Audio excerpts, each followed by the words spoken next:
Praise the lord. Good morning అండి. అందరూ బాగున్నారా? నిన్నటి దినాన దేవుని మందిరానికి వెళ్ళి అందరూ దేవుని స్తుతించారా? మరొకసారి ప్రభుత్వారు ఈరోజు రేపు స్కూల్స్ కూడా సెలవు ఇచ్చారు. తుఫాను భయంకరంగా ఉందని హెచ్చరికలు చేశారు. దయచేసి జాగ్రత్తలు వహించండి. బయటికి వెళ్ళినప్పుడు జాగ్రత్తగా ఉండండి. కొంత జాగ్రత్తలు పాటించండి. దేవుడు మీకును మీ కుటుంబానికి తోడుండాలని ప్రార్థన చేస్తున్నాను. అలాగనే కర్నూలులో బస్ ఫైర్ యాక్సిడెంట్లో కూడా ఎంతోమంది చనిపోయినారు. 25 మంది మీ అందరికీ తెలిసిన విషయమే.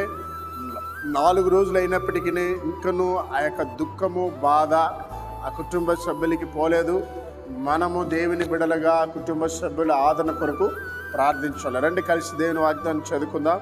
2వ తెస్సలోనికీయులకు రాసిన పత్రిక 3వ అధ్యాయము 4వ వచనము. మేము 4వ వచనము 3వ వచనము. అయితే ప్రభు నమ్మదగిన వాడు, ఆయన మిమ్మల్ని స్థిరపరిచి దుష్టత నుంచి కాపాడును. మన దేవుడు నమ్మదగిన వాడండి. యేసయ్య నమ్మదగిన వాడు.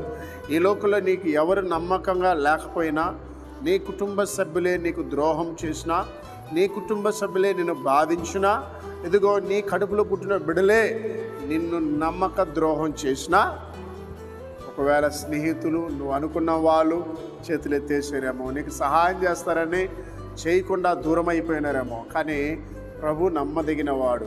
ఎవరినైతే మనం ఆరాధిస్తున్నామో ఆ యేసయ్య ఏ పరిస్థితి వచ్చినా మనల్ని నడిపించగలడు, ముందుకు తీసుకెళ్ళడు. కనుక ఆయన మిమ్మల్ని దుష్టత్వం నుండి కాపాడును. ఎందుకంటే దుష్టత్వం అంటే సాతాను యొక్క కార్యాల నుంచి, సాతాను యొక్క కుట్రల నుంచి, సాతాను యొక్క ఆలోచన నుంచి దేవుడు మిమ్మల్ని తప్పిస్తాడు. కాబట్టి మీరు ప్రార్థన చేసుకొని ఉద్యోగానికి వెళ్ళండి, ప్రార్థన చేసుకొని వ్యాపారం ప్రారంభించండి, ప్రార్థన చేసుకొని మీ యొక్క స్కూల్కి కాలేజీకి వెళ్ళండి.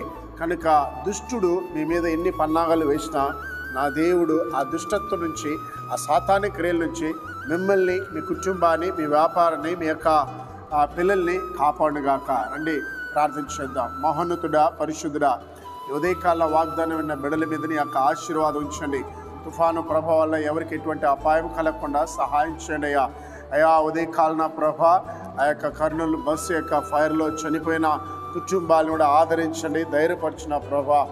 ఉదయకాలన ప్రభా అనారోగ్యంతో ఉన్న బిడ్డలు మీరు ముట్టి బాగు చేయండి.